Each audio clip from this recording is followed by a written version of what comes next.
여러분, 드디어 대한민국 자본시장의 역사적인 순간이 왔습니다. 코스피가 그 누구도 상상하지 못했던 새로운 영역, 바로 5,800고지를 넘어섰는데요. 오늘 이 시간에는 이 경이로운 상승의 진짜 동력은 무엇인지, 또 이 눈부신 기록 뒤에 숨겨진 기회와 위험은 어떤 것들이 있는지 하나하나 명확하게 파헤쳐 보겠습니다. 네, 바로 이 숫자입니다. 5,808.53. 2026년 2월 20일 금요일 코스피가 마침내 5,800이라는 아주 강력한 심리적 그리고 역사적인 저항선을 깨부셨습니다. 이건 그냥 단순히 지수가 좀 올랐다 이런 차원의 이야기가 아닙니다. 우리 한국 증시가 완전히 새로운 국면으로 접어들었다는 것을 알리는 강력한 신호탄이라고 봐야 합니다. 자, 그럼 이 엄청난 사건을 우리가 어떻게 받아들여야 할까요? 오늘 딱 이 순서대로 짚어드릴게요. 먼저 글로벌 시장에서 어떤 훈풍이 불어오고 있는지, 그리고 왜 코스피는 날아가는데 코스닥은 주춤하는지 그 양극화의 원인을 분석해 볼 거고요. 이어서 지금 시장을 이끄는 핵심 테마인 AI와 바이오, 또 수면 아래에 숨어있는 리스크까지 점검하고요. 마지막으로 가장 중요하죠. 당장 돌아오는 월요일 아침에 우리가 어떻게 대응해야 할지 구체적인 전략까지 확실하게 제시해드리겠습니다. 좋습니다. 그럼 첫 번째 이야기부터 바로 시작해보죠. 사실 코스피의 이번 상승은 우리만의 힘으로만 이뤄낸 게 절대 아닙니다. 글로벌 시장, 특히 미국에서 불어오고 있는 이 강력한 순풍이 아주 결정적인 역할을 해줬습니다. 지금 보시는 게 금요일 미국 시정 마감 현황인데요. 다우, 나스닥, S&P 500 할 것 없이 모두 상승 마감했죠. 근데 여기서 진짜 중요한 건 말이죠. 바로 저 맨 아래에 있는 필라델피아 반도체 지수입니다. 글로벌 반도체 경기의 바로미터라고 할 수 있는 이 지수가 1% 넘게 올랐다는 건 사실상 우리 SK하이닉스나 삼성전자 같은 반도체 대장주들한테 월요일 아침에 힘껏 달려보라는 청신호를 보내준 거나 마찬가지입니다. 그리고 이 상승 뒤에는요, 아주 결정적인 사건이 하나 있었습니다. 바로 미국 연방대법원에서 과거 행정부가 내렸던 광범위한 관세 부과 조치가 위법이라는 판결을 내린 건데요. 이게 왜 중요하냐면요. 그동안 글로벌 공급망 붕괴를 걱정했던 투자자들의 마음을 한 번에 확 녹여버린 겁니다. 그 불확실성이라는 큰 구름이 걷히면서 시장 심리가 단번에 살아났죠. 그 결과가 바로 이 차트에 그대로 나타납니다. 시장의 공포지수라고 불리는 VIX 지수가 하루 만에 5% 넘게 뚝 떨어지면서 19선까지 내려왔어요. 이건 시장에 있던 그 두려움이 크게 줄어들고 투자자들의 자신감이 다시 돌아오고 있다는 가장 확실한 증거 중 하나라고 보시면 됩니다. 그런데 말이죠, 이 뜨거운 열기가 우리 시장 전체를 데우고 있는 건 또 아닙니다. 지금 시장 내부를 자세히 들여다보면 마치 두 개의 다른 나라 이야기처럼 코스피와 코스닥의 길이 완전히 극명하게 엇갈리고 있습니다. 이 표 하나면 모든 게 설명됩니다. 코스피는요, 기관 투자자들이 하루에만 무려 1조 6천억 원을 쏟아부으면서 말 그대로 사상 최고가 랠리를 펼치고 있어요.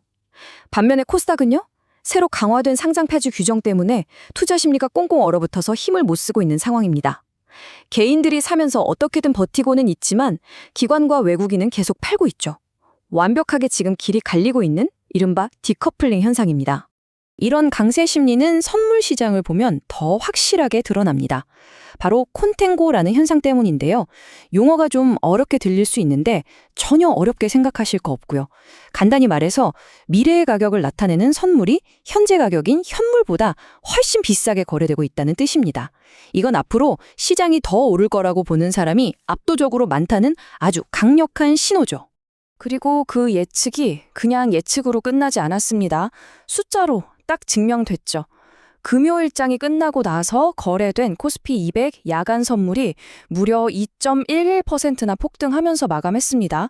이 정도 수치면요, 이건 월요일 아침 시초가가 아주 큰 폭의 갭상승으로 시작할 거라고 거의 못을 박는 수준입니다. 자, 그럼 이 어마어마한 상승 흐름을 이끌고 있는 주인공들은 과연 누굴까요? 현재 시장의 모든 이야기는 딱 두 개의 키워드로 모이고 있습니다. 바로 물리적 AI 그리고 바이오입니다. 먼저 물리적 AI입니다. 이게 뭐냐면요. 곧 3월에 열릴 엔비디아의 GTC 컨퍼런스를 계기로 AI가 이제 컴퓨터 화면 속을 넘어서 현실 세계의 로봇과 결합하기 시작했다는 겁니다. 이 기대감 하나만으로 두산 로보틱스는 신고가를 찍었고요. 엔비디아의 핵심 파트너인 SK 하이닉스는 세계적인 투자사 블랙록이 지분을 투자했다는 소식까지 더해지면서 그야말로 꿈의 주가인 95만 닉스에 도달했습니다. 이건 단기적인 테마가 아니라 거대한 구조적 성장의 시작이라고 봐야 합니다. 바이오 섹터도 분위기가 완전히 달라졌어요. 글로벌 대형 제약사들이 특허가 만료되는 이른바 특허 절벽 문제에 부딪히면서요. 이걸 해결하기 위해 새로운 기술을 가진 기업들을 사들이려는 M&A 움직임이 아주 활발해지고 있습니다. 이제는 막연한 꿈이나 기대감만으로는 안 됩니다. 삼성 바이오로직스처럼 실제로 증명된 기술력과 생산 능력을 갖춘 기업들만 살아남는 구조적인 재편이 일어나고 있는 거죠. 하지만 여러분, 이렇게 좋은 이야기만 있는 건 아닙니다. 지금 이 잔잔해 보이는 시장의 수면 바로 아래에서는요, 우리가 모르는 사이 엄청난 규모의 위험들이 조용히 몸집을 불리고 있습니다. 이 숫자가 바로 그 첫 번째 경고 신호입니다. 30조 4,700억 원. 이게 뭐냐면요. 바로 개인 투자자들이 증권사에서 빚을 내서 투자한 돈, 신용융자 잔고의 총액입니다. 사상 최고치를 또 경신했어요. 이게 뭘 의미하냐면 시장이 아주 살짝만 흔들려도 반대 매매가 쏟아져 나올 수 있는 그야말로 극단적인 레버리지 상태라는 뜻입니다.